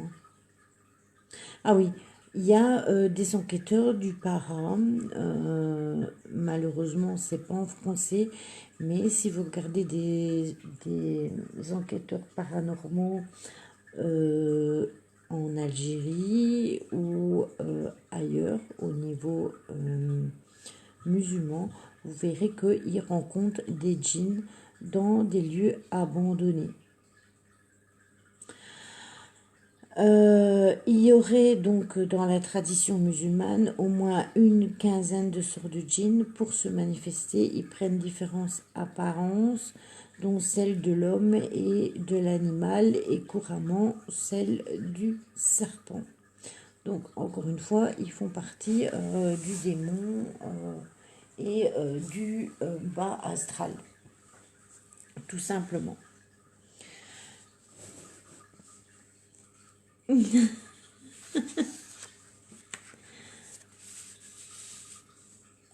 Sacrée Evelyne.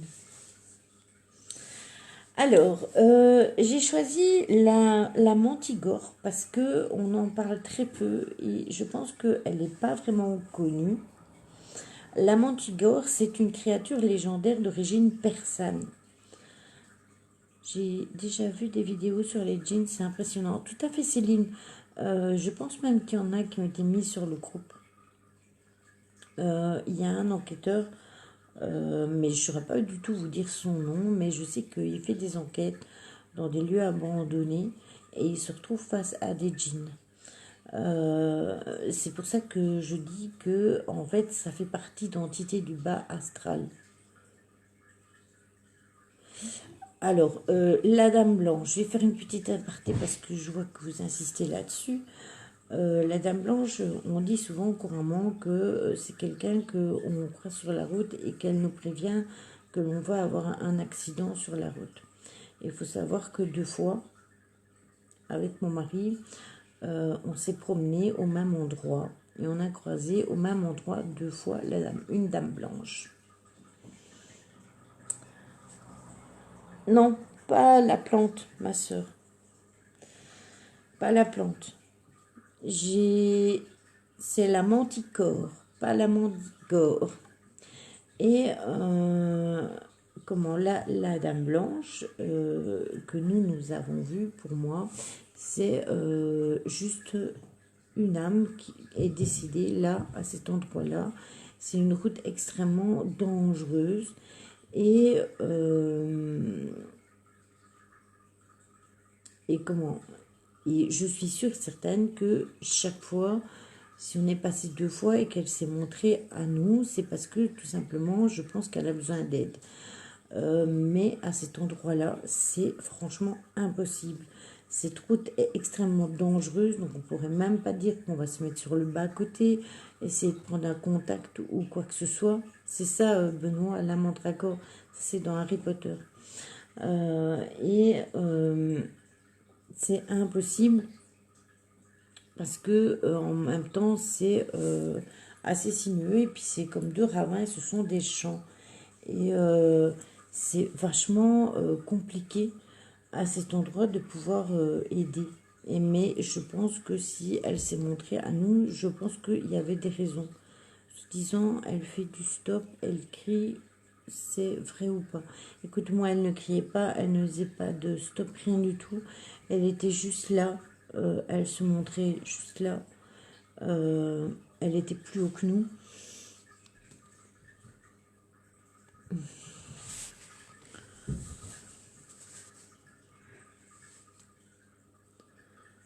Je suis assez d'accord avec ce qu'Ondine raconte. Mais voilà, elle est là. Je pense que si elle s'est montrée 2 fois à nous, c'est pour des raisons simples qu'elle voulait qu'on la voie et que peut-être ce serait dans le but qu'on puisse l'aider. Mais l'endroit où elle est, c'est vraiment super mal situé, donc je ne sais même pas comment ce serait possible de lui venir en aide. Donc voilà. Alors, je disais, la mantigore, c'est une créature légendaire d'origine persane. Elle a le corps d'un lion et le visage d'un homme et une queue de scorpion. Elle est terrifiante et elle est pourvue d'une triple rangée de dents. Elle a été décrite pour la première fois par des médecins grecs. Donc on se retrouve encore au niveau de la Grèce comme beaucoup. Non, non, non, quoi, non, non, non, Benoît. La mantigore fut abondamment figurée dans les bestiaires médiévaux comme des symboles, oh, je vais y arriver, comme des symboles du mal. Je pense que c'est un petit peu partout. Je pense qu'à partir du moment où il y a un accident et qu'une femme est décédée dans cet accident,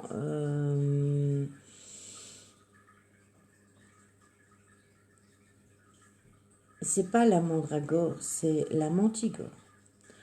La mandragore, c'est une plante dans Harry Potter.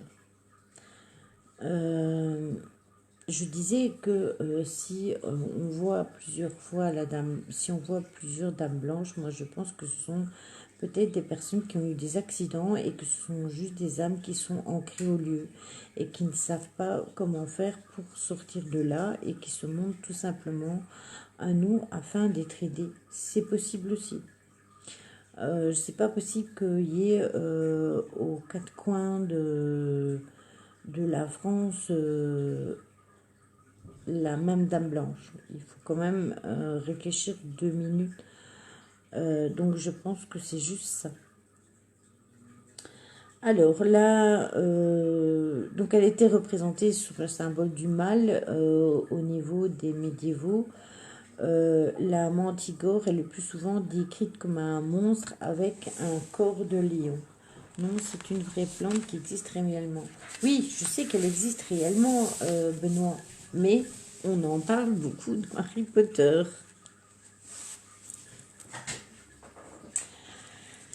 Généralement, elle est rouge sang avec la tête d'un homme pourvu de corne.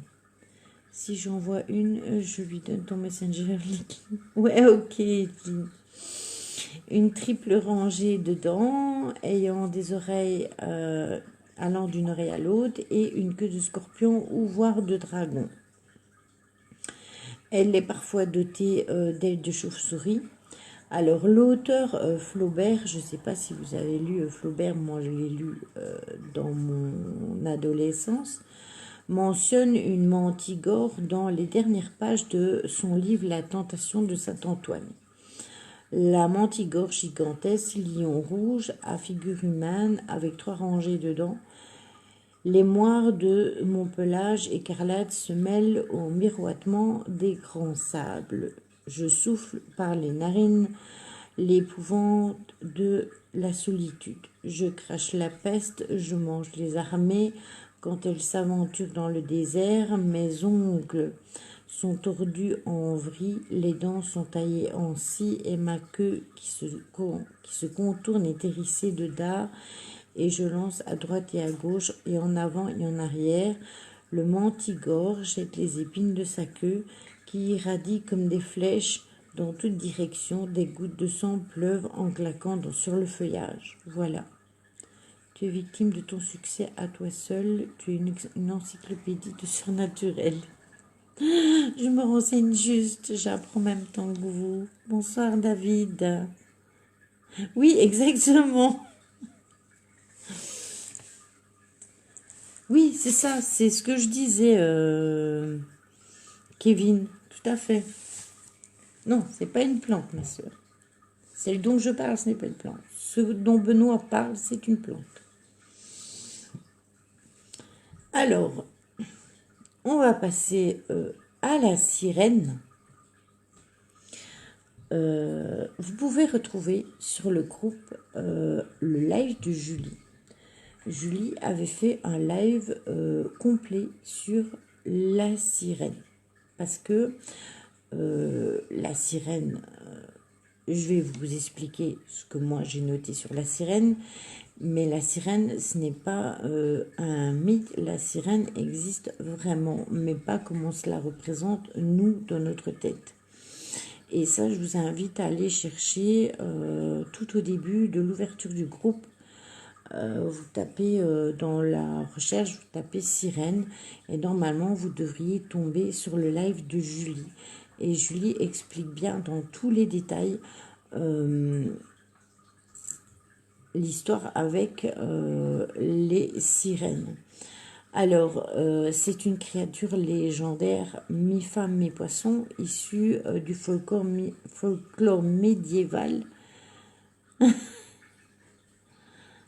Oui, c'est ça, on dit.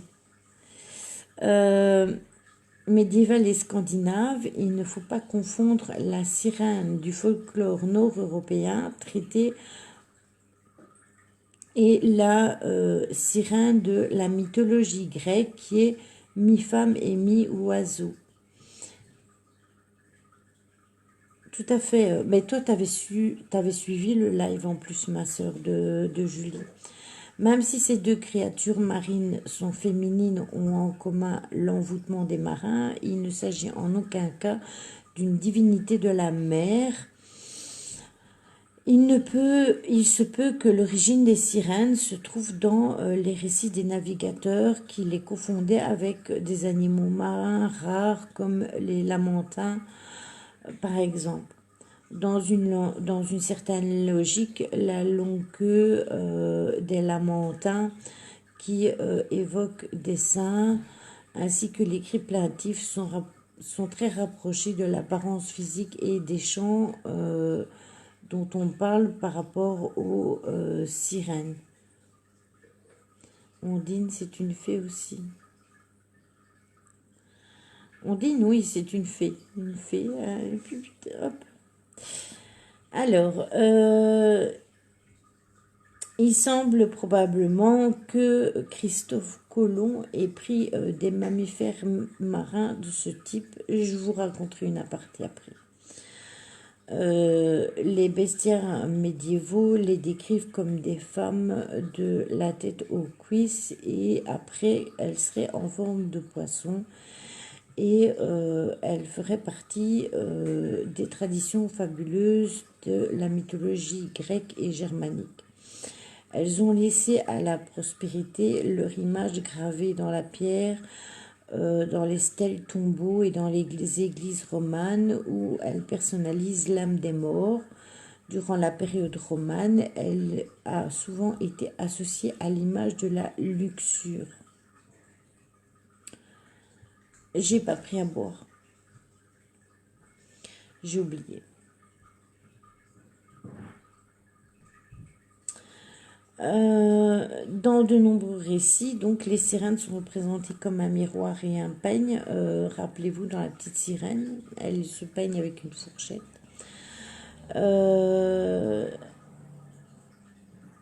D'une part, son lien à la mer, elle serait arrivée sur Terre par la mer dans un coquillage. D'autre part, par exemple, Aphrodite, qui est la déesse de la beauté au niveau des dieux grecs, ce sont celles qu'on choisit toujours, dont le charme fait des victimes. Même si elle n'est pas pourvue d'une queue de poisson, Aphrodite serait l'ancêtre des sirènes et protectrice des marins. Ces méchants, ça on dit, sont des fées. En fait, ce que je voulais vous expliquer, c'est qu'il y a quelques années, il y avait des jeunes enfants sur une mer en Angleterre. Ils avaient trouvé des restes d'une bête marine,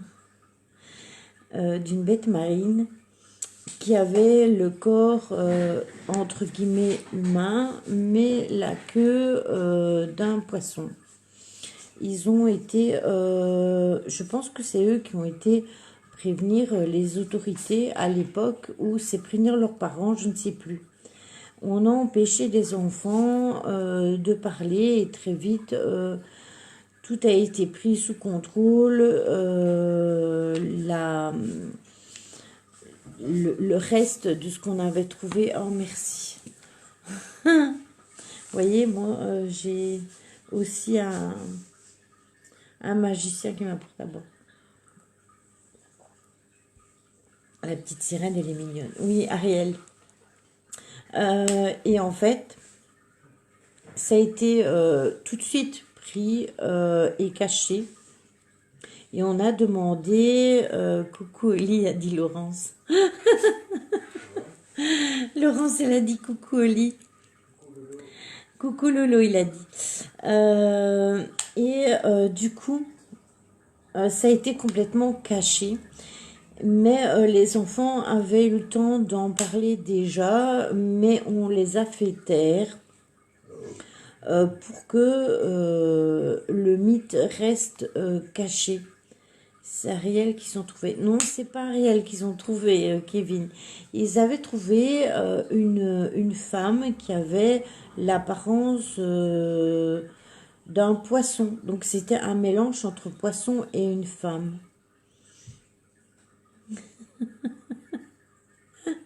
Merci pour elle. Oli, t'es super, a dit ma soeur. Oui, parce que j'avais oublié de prendre à boire et c'est vrai que ça commence à faire soif, mais bon, j'allais finir sans, hein, je vais pas en mourir quand même. Donc voilà, donc c'est ça que je voulais vous dire. Est-ce que vous avez des questions par rapport à tout ce que je vous ai raconté? Est-ce que vous avez écouté seulement? Ma soeur, est-ce que tu confonds encore la mantigore avec la mandragore? Donc voilà. C'est mon mari, Sandrine. Ah, tu vois, il a dû voir le message pour la boisson lol sympa, merci. Oui, Dolly. En fait, il l'a entendu. Que j'avais pas à boire. Je pars analyser une enquête, mais je vais te partager bien sûr comme d'hab. Merci David, super. Et bonne enquête à toi.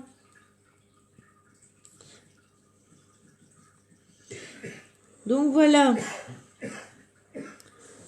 Coucou, moi j'écoute et j'ai pas de questions. Eh ben moi j'ai fini.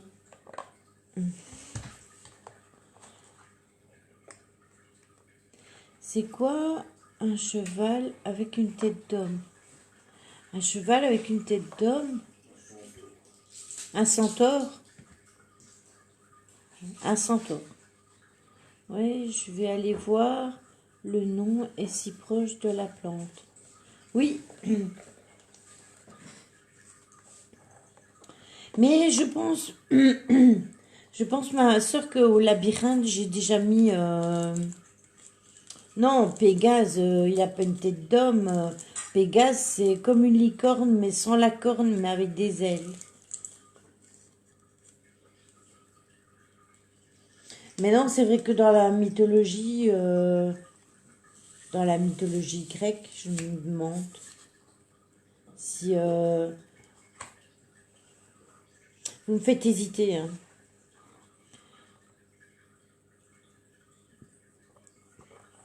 Il m'attire ce truc. Et ouais, de lit, exactement. Je disais, bien sûr, je pense qu'au labyrinthe, j'ai déjà mis un article sur le Montigor. Mais ça doit faire des plombes.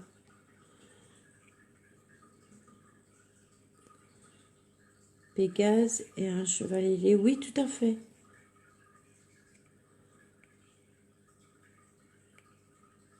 De rien, avec plaisir, Céline.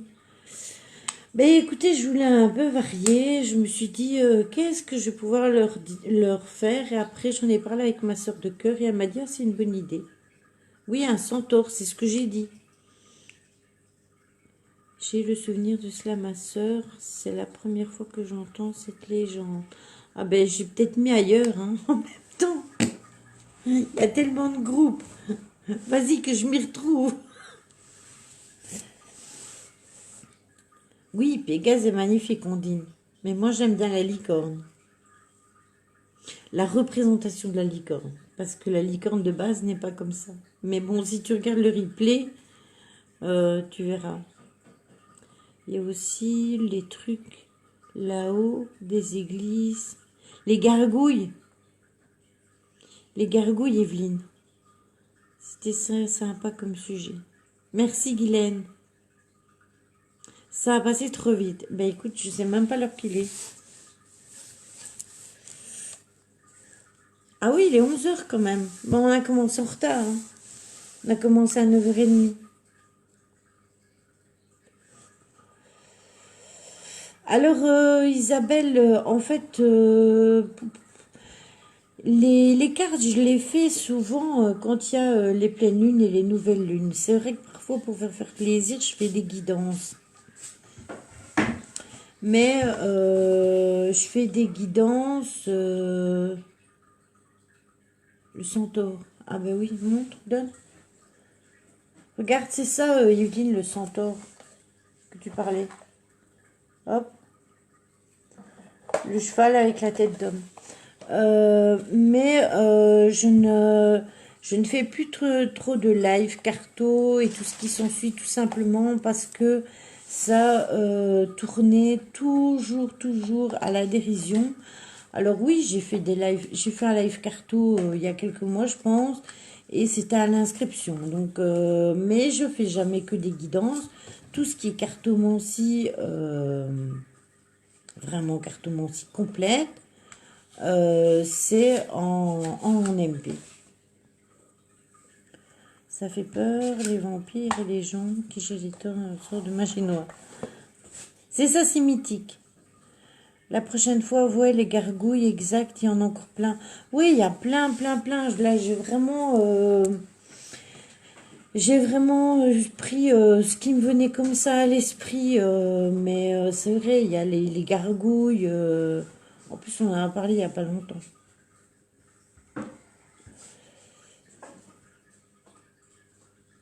Ouais, il y a l'histoire du labyrinthe.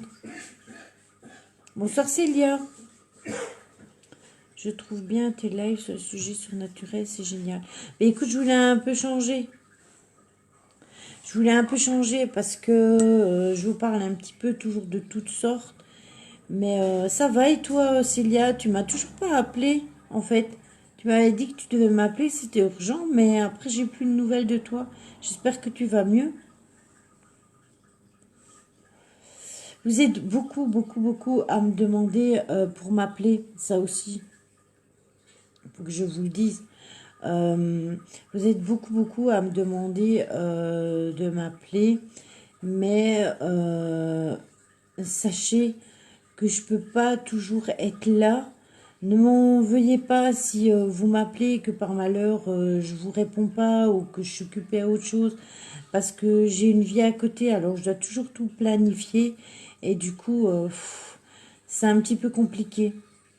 Ah non, je parlais avec les cartes, les chats, mais tu as répondu pleine lune. Oui, voilà, j'ai utilisé la pleine lune, j'ai utilisé la nouvelle lune.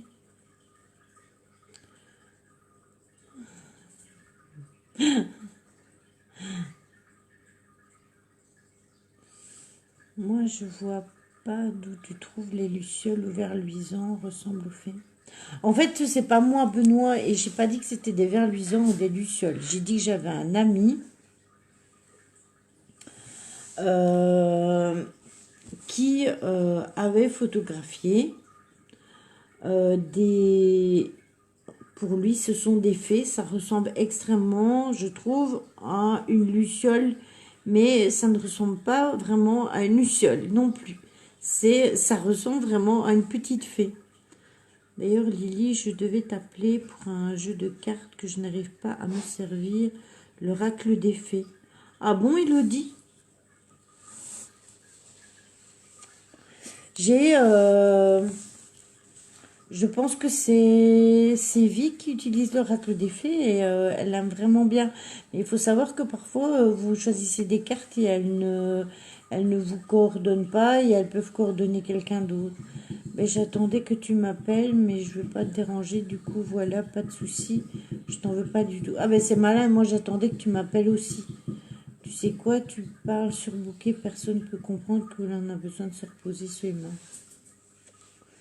Oui, il y a aussi les feux folles, les masseurs, tout à fait. Mais si vous voulez, je vous referai un live avec des autres. Euh, je mettrai un post et vous me mettrez les, les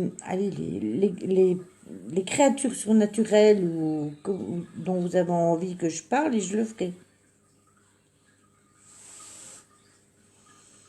Donc, c'est pas forcément de la lumière.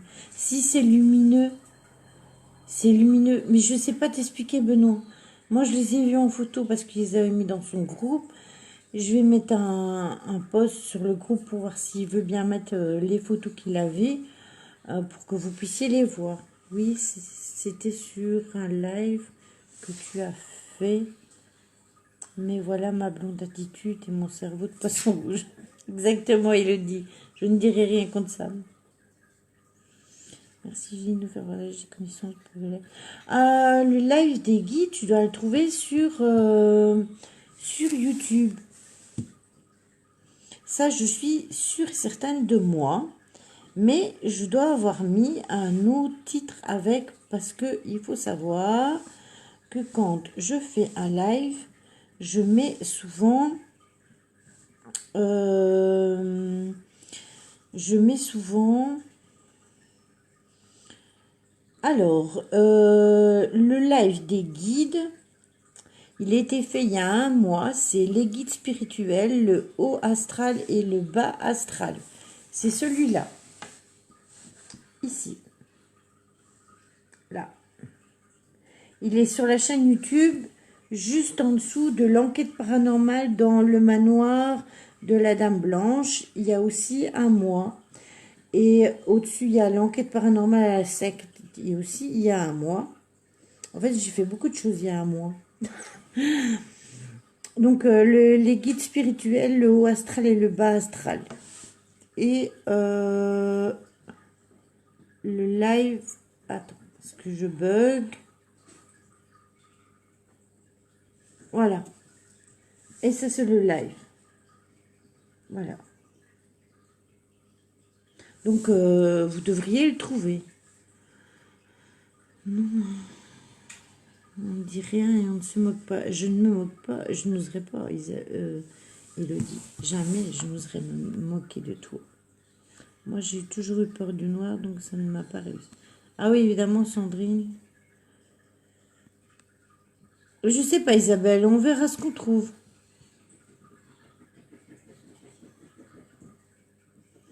Oui, c'est ça, Evelyne. Parce que si ça fait pas de lumière, je vois le truc à peu près. Mais oui, mais si ça fait de la lumière, je vais lui demander, je mettrai un post. Donc je disais, je vous mettrai un post en vous demandant, on va dire dans un mois, je vous mettrai un post et je vous demanderai quelle créature vous voulez aborder et on les abordera ensemble. Si, Elodie, si. Bon, sur ce, je vais vous laisser rêver de toutes ces créatures dont on a parlé ce soir. Et on se retrouve la semaine prochaine pour une enquête sur Soli, JEL, investigation paranormale. Et nous, on se retrouvera normalement pour le live Nouvelle Lune. Ça tombera, je ne sais pas quand ça tombe, je vous le cache pas, il faut que je regarde. Et je ferai le live de la Nouvelle Lune comme je fais d'habitude. C'est vraiment quand c'est impossible que je vous le fais pas. Krishka descend. Passez une bonne nuit. Soyez sages. Prenez soin de vous. Je vous fais des gros bisous. Et n'oubliez pas, je mettrai un post, mais n'oubliez pas par rapport au contact défunt. Prenez soin de vous. Et on se retrouve la semaine prochaine. Bisous, bisous. Et toi, Olivia, n'oublie pas, hein, renseigne-toi bien pour voir ce qui s'est passé. Bonne soirée, ma soeur. Oui, va retrouver ton vampire et je te fais un MP aussi. Allez, bisous. Ciao.